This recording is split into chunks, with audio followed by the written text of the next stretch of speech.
Well, for the first time in 15 years, we got a new face, a new coach for Iowa men's basketball as Beth Getz hires Ben McCollum from Drake to be the next men's basketball coach for Iowa. Exciting day, and we are here to talk about it. This is Hawk Talk on Melrose. I am Collin. Thank you for tuning in, and let's get right into it. To say I'm pumped is an understatement. I am so damn excited for this hire. I cannot wait to see Ben McCollum as our next head coach. Now, I will say, go back to last episode. If you didn't listen to that one, go back and listen to it. That was the one about Fran getting fired. I mentioned towards the end some possible candidates for this hire. And I will admit, I did say I slightly leaned Darian DeVries over Ben McCollum. I said 1A, 1B. You can't go wrong with either or. I would be excited for either or, but I did slightly lean Darian. And I had my reasonings behind that. I just mentioned how, with Darian, I think the entire fan base would have probably rallied behind him. I think with Ben, there's still going to be a few people that are going to be like, well, his style, his slow pace of speed on offense, his, Todd Licklider, it's going to be just like that. You're going to have some negative people. I think with Darian, you would have got the entire fan base rally behind him. And that's what we kind of need right now is just 100% excitement for the men's basketball program, get people back into Carver, get people excited for the program. And I just thought Darian would have done maybe a little bit better job than that. But I still thought, though, regardless, 1A, 1B, you can't go wrong. Either or. I would like either pick. And we missed out on Darian, went off to Indiana, rightfully so. You could be mad a little bit about that, but, Indiana is one of the premier basketball coaching jobs in the country. They have a long tradition. They have really good resources, really good NIL. It makes sense for him to choose Indiana over Iowa.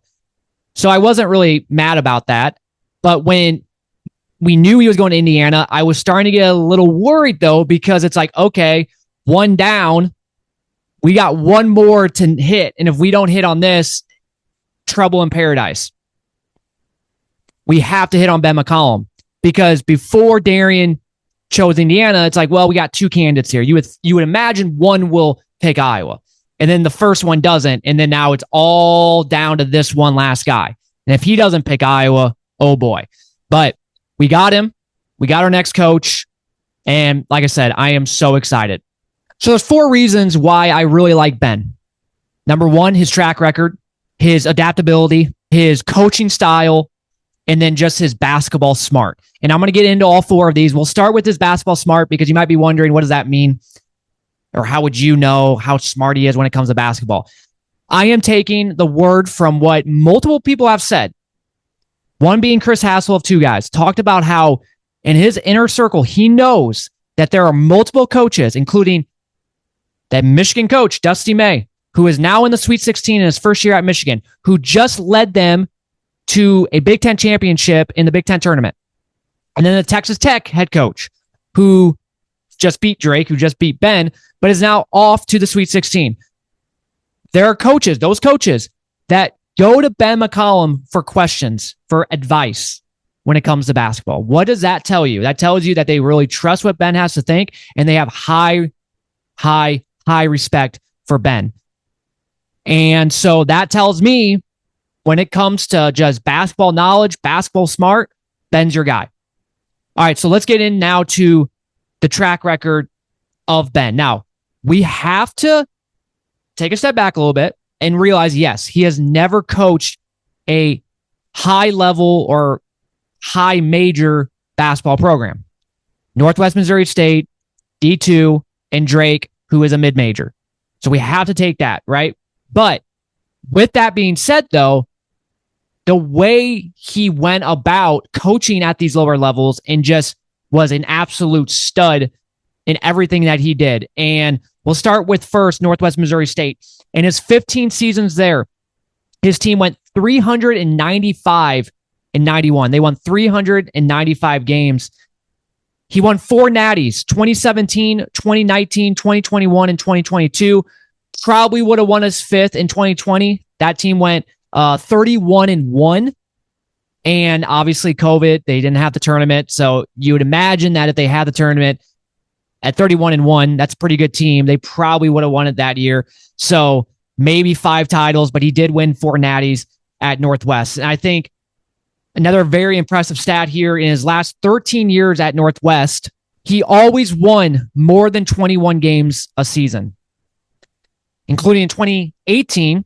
His team went 38-0. He went to the Sweet 16 9 out of his last 11 seasons at Northwest. Now, once again, I get it. It's D2. I understand. But still, that's really, really impressive. It shows his postseason consistency. And not only all that, his average scoring margin at Northwest Missouri State was plus 14.7. So that tells you that not only was he winning these games, he was dominating these games on an average basis, right? Very, very impressive stuff. So that was Northwest Missouri State. Now let's go to his 1 year at Drake. And going into last year, I think we can all agree when Darian took the job at West Virginia that most people probably thought Drake was probably going to have a down year. It's going to be really tough to lose such a good coach like that and, lose a lot of players, kind of a retooled roster. It might not be that good of a year, but Ben had other thoughts. And with that retooled roster, with 4 D2 players coming in with Ben, they went 31-4. They won the regular season title for their conference and also won the conference tournament championship. And in his first year, he led Drake to the NCAA tournament. And not only did he lead them there, but for the first time since 1971, they won a game. They won the round of 64 game, and they beat a Missouri team who plays in the SEC, who one can argue is one of the best conferences in basketball, a team that was averaging 84.5 points per game, and he beat them. And he went off, and obviously, yes, they didn't beat Texas Tech, but very impressive stuff. So he led this team to the NCAA tournament, led them to an 11 seed, and they beat Missouri. They lose to Texas Tech, but overall, a fantastic year in his first year at Drake, going from D2, really low level, to, yes, Drake's not a huge program, but to more of a mid-major. And in 1 year, he was able to maintain that success. It's really tough to do when you lose a coach like that. It's really tough to maintain that success just in 1 year. You usually see maybe a couple year downside a little bit, but for him to come in and be able to essentially keep it on pace and actually do maybe better than Darian did in his first year, right? Like going to the NCAA tournament and actually winning a game in the NCAA tournament, that's really impressive stuff. And I think one of the most impressive stats with Ben is he has won or tied for the conference title 13 out of the last 14 seasons. So this is obviously includes Drake this last year and then Northwest Missouri State. I mean, think about that. That is just a winning guy. He knows how to win. So let's get into the next one. I'm going to combine adaptability and his coaching style kind of into one. But for me, his ability to adapt, right? I just talked about how he brought 4 D2 players to Drake this last year.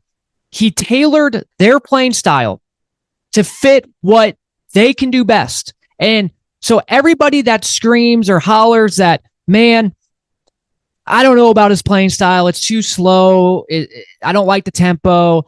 People need to understand that in his final 9 seasons at Northwest, he averaged over 80 plus points 3 times. And in those final 9 years, he never averaged below 73. But he thought that going to Drake with these guys, that the best way to win was to slow down the game, be very good defensively, slow down the game. And they did have the lowest adjusted tempo in D1 according to KenPom. But they won a lot of games. They went 31-4. They won an NCAA tournament game. They did more than what Iowa did this year. So, in my opinion, I'm okay with that. And that shows you that Ben can take a team, see what they can do best, and adjust kind of on the fly. So every single year, it might be a little bit different. And think about what I just said before, that stat of the last 13 out of 14 seasons, he's either tied or won the conference title.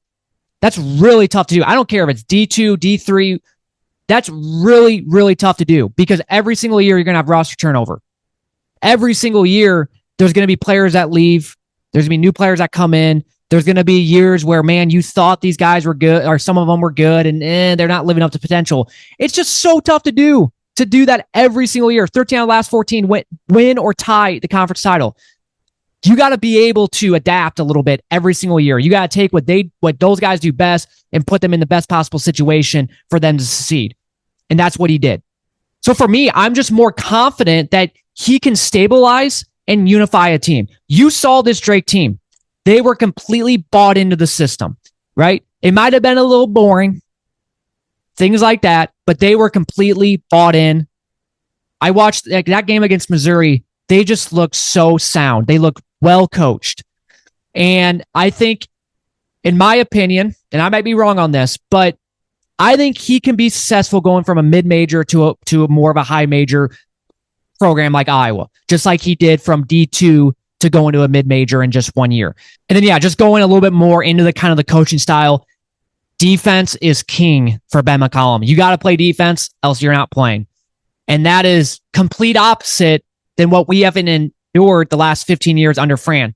And one of the biggest reasons why I was just over Fran, I was ready for a change, because defense was optional. Defense just was not a thing under Fran. In 15 years, there was never a year where I was like, man, we finally got a good defense. No, it was like every single year in and year out, bad defense. And we wonder why we could never do good come March when we made the tournament. We wonder why we never did good in the Big Ten tournament besides that 1 year. Because when you can't get stops, you ain't winning. I don't care if you put up 85 points. I don't care if you put up 90 points. We're still probably going to lose because we can't play defense. We can't get stops. And so I'm excited to finally get a coach that views defense as mandatory, views defense as a requirement. You got to play good defense, else you are not playing. It's as simple as that. Only twice did he allow more than 63 points per game. And then you go back to this last year at Drake, they were second in the country in opponent points per game, giving up only 60.2. Defense is so important. And I'm so excited to finally have a coach that views it as that. And so in summary, and I know this is a quick episode, but I wanted to make a quick instant reaction to the hiring. When I look at his championship pedigree, being very consistent and successful when it matters most, his mindset for the defensive side, got to play good defense, and just being savvy at roster building. I just said it before. It's really difficult year in and year out to be really good in competing and being number one in your conference almost every single year. It's really tough to do. That tells you all you need to know about how he can build a roster and build it good enough and find what they can do best and see a very successful team. I believe that his resume screams potential. And that's why I'm excited. That's why when I said Darian DeVries or Ben McCollum, 1A, 1B, can't go wrong with either or, this is the reason. I mean, he just screams potential. At 43 years old, he's a pretty young coach. And I look at him, he's a coach that conquered at one level, D2, very, very well. And he was already excelling at the next level in 1 year, mid-major. Now, if he was there for 6 years, would it be as consistent as Darian, where it just was like every year they were really good? I mean, who knows? We're never going to know because now he's at Iowa. But just in 1 year, he was already excelling at the next level. And I have full confidence that he can now take that next step and excel at the next level, which is the highest level, Big Ten basketball. I look at this Iowa Hawkeye program, and as fans, we are hungry for a new identity. We want something different, that we can feel confident, that we can actually do something when it matters most, when we can actually make it to the tournament and finally get to the Sweet 16, right? Finally go far. Because it wasn't working under Fran, and it never was going to work under Fran because we had multiple years to do it, and we never did. I believe Ben can be the architect to this new era that is gritty, that is a team that frustrates teams every single night that they go on the court. With the defensive mindset, yeah, it might not be high flashing like the Fran era where we're putting up 95 points per game, but I believe that this era, this new identity that Ben is going to probably instill at Iowa, hopefully will get us past these March limitations. I'm imagining Ben being able to bring in a team, and on it every single year, you're always going to have good defense. But now with Ben being able to actually have a little bit better of a talent pool to kind of pick some players, right? Because let's face it, it's going to be a little bit easier than compared to Drake or compared to Northwest Missouri State. Now, yes, Iowa, it's still kind of tough because Iowa, isn't a very, very good basketball program. Hopefully Ben can change that, right? And our NIL and our resources are not as good, but hopefully one of the things that got him to come to Iowa was we promised him better. And I would imagine that it will be better than what it was under Fran, where he can actually go out and get some players. I think this thing can be successful, but it's all wait and see, right? You never know. We could look back a year from now in this episode, I look like a freaking idiot, or 2 years or 3 years from now. So before I end this episode, I do want to kind of talk about next year. Now, we will know more as the weeks go on with the portal opening up. We'll kind of see who we're going to get and things like that. But for right now, let's kind of envision this men's basketball team. I believe that we will get Bennett Sturts, the stud guard for Drake this last year that averaged, I think, around 20 points per game. You saw what he did against Missouri. He's just a really good player. And so if we can get him, and I imagine we'll probably get a few other Drake players. I would imagine when it's all said and done, we'll probably get 3 or 4 Drake players to come to Iowa.